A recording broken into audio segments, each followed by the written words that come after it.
Marhaba, and welcome to the Matrix Green Pill, where real people connect.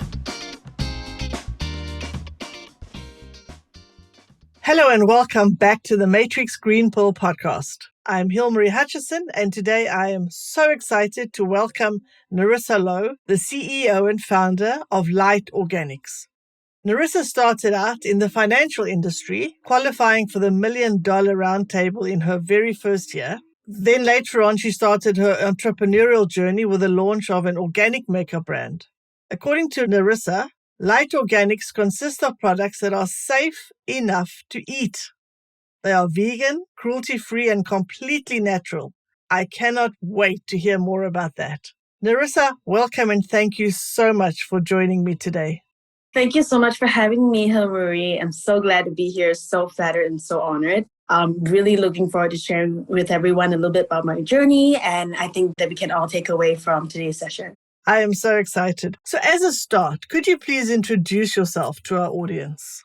So I'm Nerissa, and I'm the founder of Liht Organics. It's the first organic makeup brand here in the Middle East. We're pretty much still the only organic makeup brand here in the Middle East. As Hilmarie has mentioned, one of our greatest strengths is that our makeup is so safe you can eat it. How I know that is because I've eaten it myself many times. And I'm still alive, so it's all good. We're going to get back into that a little bit more. Going back a little bit, you've achieved remarkable success in the financial industry. As I mentioned in the intro, qualifying for the $1 Million Roundtable in your first year. Can you please explain to our audience what the $1 Million Roundtable is and what it means to qualify for this? So basically, the $1 Million Roundtable represents the top 1% of financial practitioners all over the world. It's quite an honor. I mean, obviously, there are different tiers of it as well. And I've been a consecutive qualifier during my career. It's been really great. We get to go to these international conferences every year, usually in the US or in Canada, and we get to rub shoulders with other industry giants. So that's basically what it was. I mean, in my career, we've had a lot of company-wide awards and a lot of category-wide awards as well, a few of which I've achieved. So I had a great journey in the finance industry, which is one of the reasons why it took me so long to kind of get into the entrepreneurial space, because of something that was very difficult to let go of.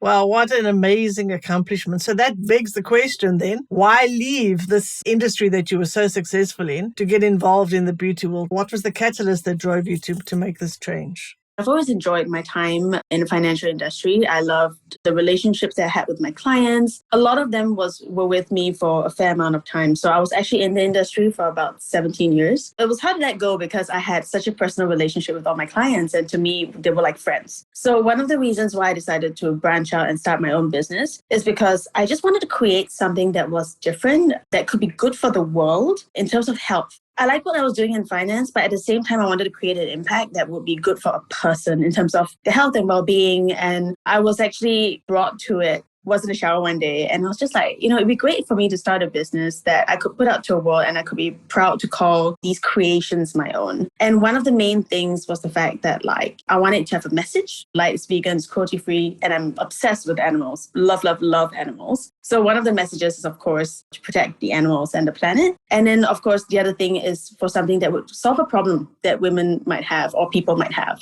So one of my personal problems that I faced during my time while I was working was the fact that I had a very severe acne outbreak. And I remember my ex-boss asking me one day in the office, what happened to your skin and why are you looking like that? That's what he literally asked me. Obviously, my self-confidence took a hit and I couldn't stop it because it was like a hormonal outbreak kind of thing. So I actually had to do steroid injections every month and take oral medications that were very damaging to my organs, to my skin, in terms of how it dries up basically everything in my body. During that time, I actually went through a deep dive research and I found that a lot of the chemicals in the products that we're using these days were actually causing those problems. So I decided to just detox my skincare, went full organic, and my skin actually cleared up in 3 months. Versus the 3 years that I spent trying to battle it and cure it with medications. I was very amazed at the results. And during that time, I was just like, okay, so I obviously can't go back to using chemical-based products. And while I could find a lot of good organic skincare, I couldn't find any good organic makeup. And that was when I decided, you know what, this could be something that I'll be proud to stand by because I know it really works, because it's worked for me. And if I've been having those problems, then I'm sure there are other people there who are having those problems who would like a solution. So that was how Liht Organics was born. For our audience, the way you spell the word light is Liht. Can you explain to us what that stands for? That stands for living in her time. I wanted it to have a lot of meaning behind the branding. Now, LIHT is also what they used to spell LIGHTS in the Middle Ages. So it was actually a word once upon a time. And one day, I still remember I was standing outside a bathroom in Mexico, and I'm like, LIHT needs to be an abbreviation for something. It just kind of came in, living in her time to encourage women to always be present, because I think it's so difficult these days to be fully present in the moment. We are always so distracted. We're always thinking about a million things. And it's so important to do that because time is actually our most valuable resource. In everything that we do, we want to make sure that, knock on wood, if we die tomorrow, we go with no regrets. I love that. And that's exactly what you've done with Liht. So you wanted to make an impact on the health of people. You found a problem that needed to be solved, and you were able to create a product that solves a problem. So let's talk about that a bit. Makeup that is safe enough to eat. That's an incredible claim. So tell us a little bit more about that. I'm a firm believer that 60% of what you put on your skin gets absorbed into your body. So you are eating it anyway, whether you like it or not. And I wanted to go one step further to demonstrate this by making sure that the ingredients were so safe that I would actually eat it myself. Now, in a lot of my presentations on stage, I would sometimes invite the audience to come and have a taste of our foundation. So the average woman eats about 8 sticks of lipsticks a year, and we usually don't notice this, but how many of you would actually dare to eat your foundation? That was why I wanted to make a statement, like, I'm eating my foundation. This is not something that people typically imagine themselves eating, but it's so safe that I would actually put it in my mouth and ingest it. And I'm still alive. So that's something I'm very proud to say. I've never had any effects from it. Now, with that warning though, our foundation is not food. And before you do anything like that, you might want to check the ingredients list to make sure you're not allergic to anything. Because I do have customers who are allergic to aloe vera, which is the base ingredient of our foundation. And I've even heard of people who are allergic to coconut oil. So, it's kind of like peanut butter. It's one of those things. It could be food, but the thing is you could be allergic to it as well. So always read the ingredients list. Very, very good. I think I'll have to give that a try just to be sure. Let's change directions a little bit. How has being a female entrepreneur shaped your journey, and what advice would you give to other aspiring women in business? I think even though we're in the 21st century these days, I hate to say this, but it is the truth that there is still a lot of discrimination, even from things like fundraising. There's a shockingly small percentage of funding that goes to female entrepreneurs. However, there's a lot of proof that female-led companies have a very high chance of success. So there was a study that basically showcased that women entrepreneurs only get about 2 to 3% of funding, but 50% of female entrepreneurs are known to have led a business to success. So it's kind of crazy that there's still that discrimination. And even for myself, when I first entered the Middle East, I did face that with some of the partners that we were going to be working with. They didn't want to listen to me. They talked over me. They ignored me. And they only talked to my partner, who is a white male. It's very sad, but it's the harsh reality of life. I think the advice I would give women is that instead of taking situations like that and feeling victimized, I think we should use it towards building our resilience and our strength, because these things are going to be there no matter what. And I think it's very, very important to hold your own and be extremely confident in what you're doing. As an entrepreneur, what are some of the biggest challenges that you faced in building and scaling your business, and how did you overcome those challenges? Oh, it's got to be COVID. COVID's possibly one of the worst things that can happen to a startup. I mean, depending on what your business is, but we basically launched in 27 stores right before COVID. This was in February 2020 here in the Middle East. At that moment, I was like, oh my God, I have chosen possibly one of the most capital intensive industries to go into. And I've just launched in retail that has taken the biggest hit during COVID. I thought I was going to go bankrupt. And I was like, oh my God, this is the end for me. I was very lucky to be able to ride through that because of all the support that we've gotten from our investors and even our team and even some of our partners who have been super, super understanding about everything. And that was the reason why we actually managed to ride through it. And not only that, we're now still steadily growing in an expansion phase. I feel like a lot of it is very karmic. I have a lot to be grateful for, given the kind of journey that we had. COVID is basically, as a lot of entrepreneurs would tell you, squeezing in 10 years of business experience into the 3 years that we had to go through it. So I'm very thankful that we had a fast track.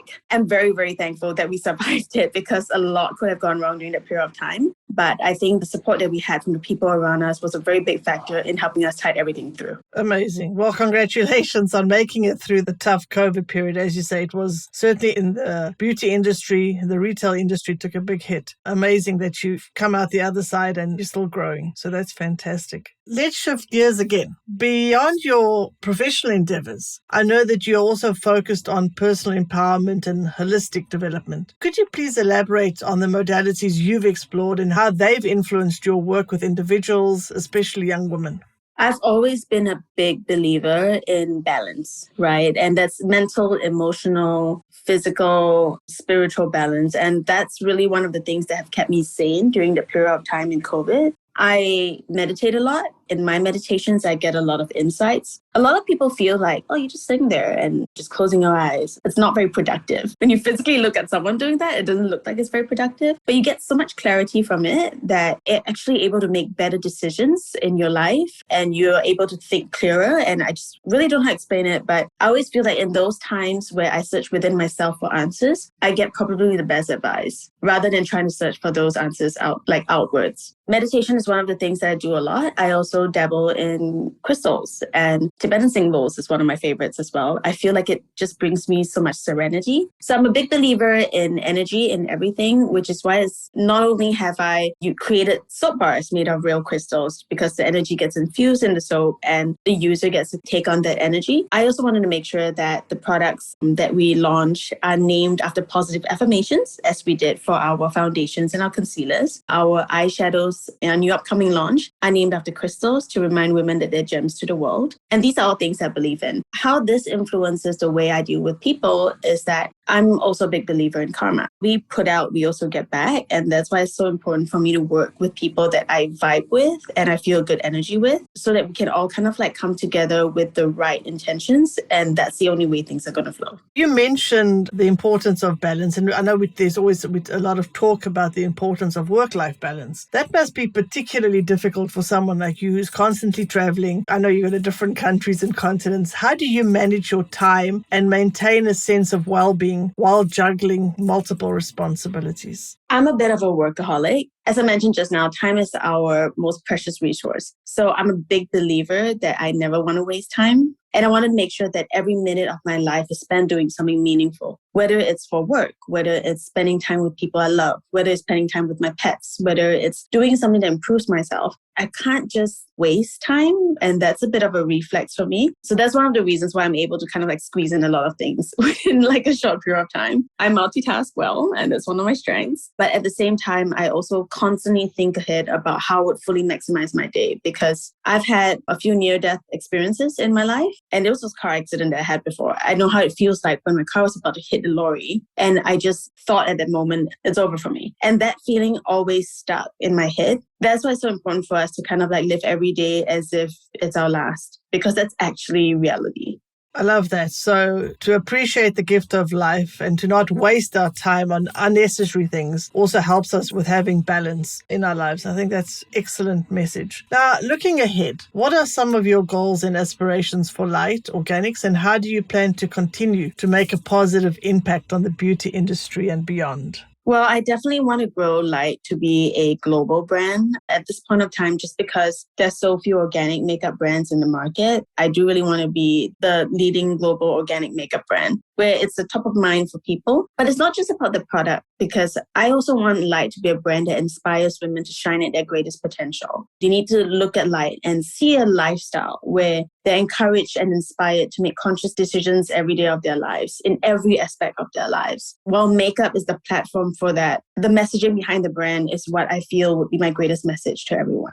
Sounds really positive, and I'm so sure you have accomplished so much already that you will continue to accomplish whatever you set your mind to. Thank you so much for sharing your insights and for sharing some tips for our listeners as well. Now we've come to the segment of our show where I'll ask you some rapid fire questions, our version of a game show.